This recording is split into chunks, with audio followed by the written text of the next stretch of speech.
Tudo bem, pessoal? Eu sou o Reinaldo Fernandes, sou advogado, professor de Direito do Trabalho, um parceiro aqui da carreira há muitos anos. E hoje eu fui convidado para conversar com vocês sobre uma questão bastante latente, importante, que é a história da decisão do Supremo Tribunal Federal sobre PJs, freelancers, CLT, etc. Nós sabemos que muito recentemente, o Supremo Tribunal Federal liberou os processos que estavam trancados nas instâncias inferiores para decidir sobre a existência ou não de vínculo de emprego. Isso impacta de alguma forma a decisão das empresas? Será que liberou geral? O que ele liberou?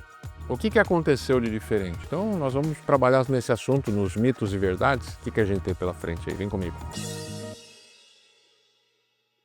Depois do julgamento do STF, contratar PJ ficou proibido para quem exerce função estratégica. Mito. O PJ continua a mesma coisa. O Supremo deu uma decisão que todo mundo ficou assim super motivado com a ideia de liberdade de contratação, mas na verdade o que aconteceu foi apenas uma paralisação do assunto para que a gente pudesse discutir um pouco mais. Eu acho que essa é a grande verdade por trás da decisão do Supremo. Para tudo, vamos conversar e ver até onde esse negócio se sustenta de pé. Se dá para fazer ou não um contrato de PJ livre, ou em funções estratégicas, ou em salários maiores ou menores.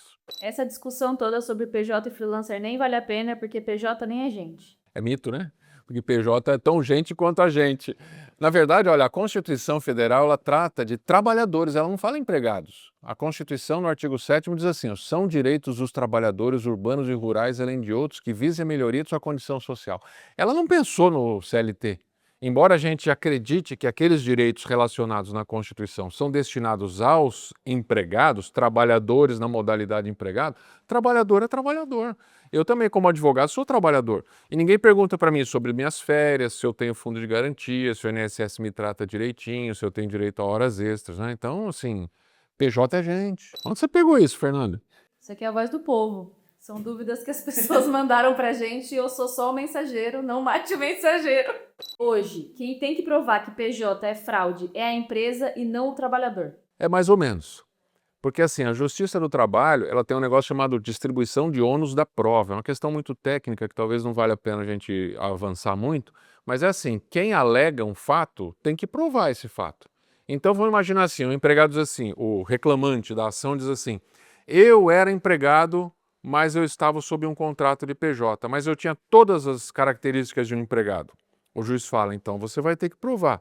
Mas aí ele ouve a empresa e diz assim, empresa, como você contesta isso? Se a empresa disser assim, eu nem conheço esse cara, cabe a ele fazer a prova de todos os fatos. Mas se a empresa disser assim, não, eu conheço o Reinaldo, ele trabalhou para mim, mas ele não era empregado, ele trabalhava efetivamente como PJ. Então o juiz diz assim, olha, a partir de agora, você reconheceu como verdade os fatos que ele narrou de ter trabalhado para você.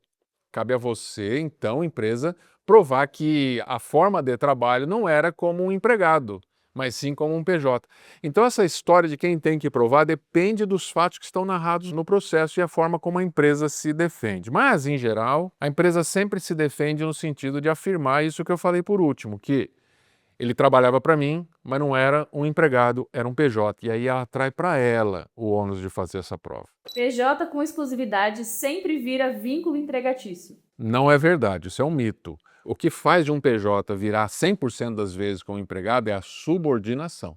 Então o cara está inserido numa estrutura em que dá a ele a obrigação dele marcar o ponto, dele ter uma mesa, dele ter um e-mail da empresa, dele participar de treinamentos internos, usar uniforme, uma série de características pequenas que convencem o juiz de que aquele sujeito não tinha autonomia. Ao contrário, ele era uma dependência do empregador. O empregador o subordinava. Então, quanto mais essas coisinhas estão juntas, mais o juiz se convence de que o PJ aí, no caso, é um fake. Então, toda vez que um PJ participa de uma reunião de alinhamento estratégico, isso conta como subordinação? Fake, não é exatamente assim, né? Todas as vezes que ele participa. A pergunta é quantas vezes elas aconteciam. Se ela acontece uma vez por semestre, a participação disso é super normal. Veja um representante comercial, que é uma atividade autônoma realizada por um trabalhador que não tem vínculo de emprego, previsto em lei, o representante comercial. Muitas vezes as empresas as quais ele representa o convida para participar de treinamento, de feiras, de eventos específicos e ele vem para conhecer melhor o seu cliente, né? Então isso necessariamente não é uma verdade, depende da frequência. Se o PJ recebe bônus por meta, isso já prova o vínculo empregatício? Isso contribui na cabeça do juiz para que ele seja convencido de que ele era um empregado, porque quem recebe bônus por atingimento de metas, em geral, são empregados que participam da estrutura da empresa. A Justiça do Trabalho está acostumada a ver a relação de um PJ puro sangue como sendo aquele sujeito que tem um contrato que diz assim: você vai receber X valor por cada trabalho que você realizar. E uma coisa que protege as empresas contra um processo judicial de pedido de vínculo de emprego é a situação em que o PJ tenha outros clientes. Então, se você quiser enfraquecer essa tese, fortalecer a segurança da empresa, faça com que esse PJ tenha outros contratos ou contrate PJs que de fato prestem serviço para outras pessoas. Outra coisa que caracteriza um PJ como um verdadeiro, um puro sangue, por assim dizer, é o fato dele ter a sua própria estrutura. Muitas vezes ele trabalha no contratante, na empresa, mas também tem uma estrutura locada, tem uma sala, às vezes tem um empregado, para justamente fazer a estrutura empreendedora dele funcionar. Usar a mesma plataforma de avaliação de desempenho para um CLT e para um PJ não tem problema nenhum juridicamente. Pelo contrário, isso é assim uma evidência muito clara de que aquele prestador de serviço está inserido na estrutura da empresa. Ele recebe avaliação periódica dentro do mesmo modelo de avaliação dos demais empregados CLT. Por que eu vou fazer isso? Como é que eu explico isso para o juiz que ele tinha autonomia, sendo que a avaliação dele era semelhante à avaliação dos demais empregados? Essa proximidade entre a atividade dele e a atividade do empregado faz o juiz se convencer de que aquilo é um vínculo fake.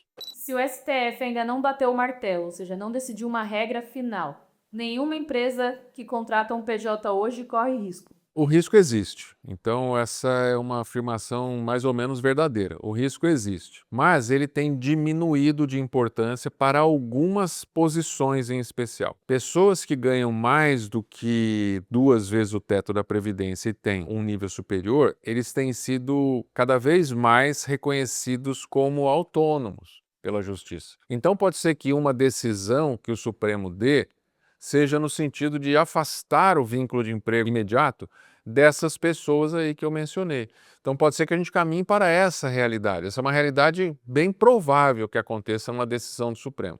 Então, qualquer pessoa que é um PJ está em risco? Sim e não. Aquelas que são altamente subordinadas, ainda que ganhem muito, têm um risco ainda evidente. Depois da decisão do Supremo, se ele caminhar para isso que eu estou imaginando, nós vamos ter uma liberdade maior para certas categorias de trabalhadores.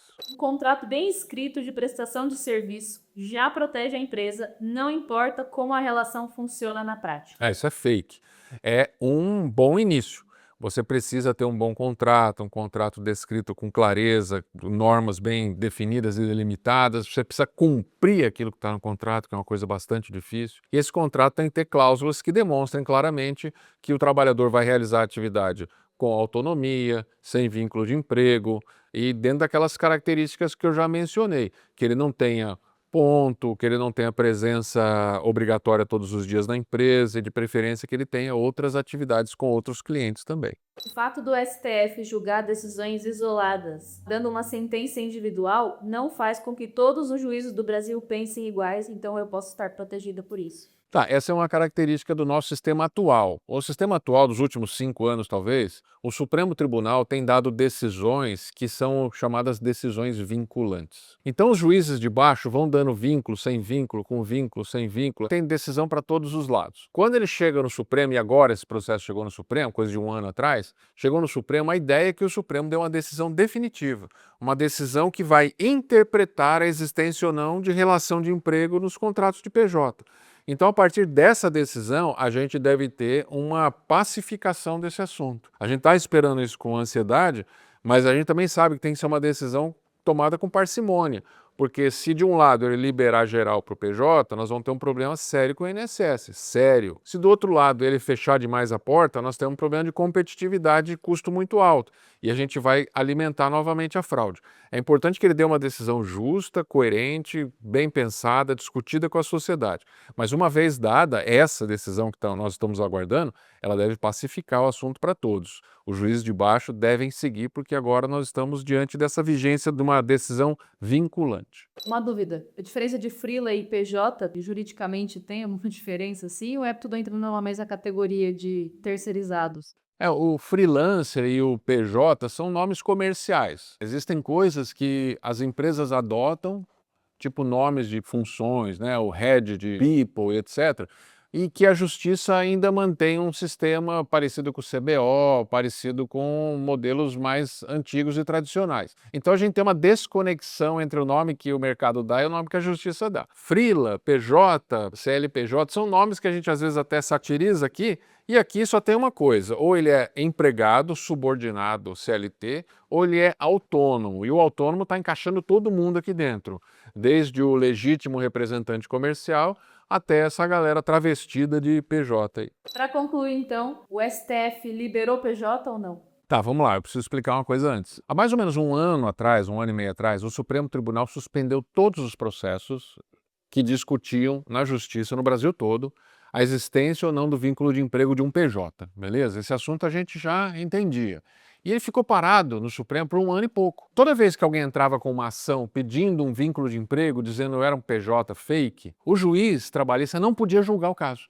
Ele tinha que segurar o processo, porque o Supremo mandou segurar, não dê nenhuma decisão mais, ponto final. Agora, coisa de 1 ou 2 meses atrás, o Supremo decidiu que não precisa mais segurar os processos. Nós não falamos nada sobre se pode ou não pode o PJ, mas os processos não precisam mais ficar parados. Pode decidir, que já já eu vou resolver essa questão. Então agora, o que aconteceu de transformação não é liberação de PJ, é apenas a liberação para que os juízes julguem os casos que estão parados na mão deles, para decidir se eles entendem que é PJ ou não. Aí o processo vai tomar uma decisão, depois ele vai para o tribunal, enquanto isso o Supremo resolve essa questão. Agiu corretamente o Supremo? Entendo que não, já que está parado, vamos resolver o problema e aí o juiz já vai decidir com base no que o Supremo se posicionou. Hoje eles vão começar a decidir conforme a sua consciência e nós vamos continuar tendo decisões díspares, uma reconhecendo, outra não, mas o Supremo ainda não resolveu nada. A única mudança então é que os processos vão continuar andando, mas o Supremo ainda não resolveu.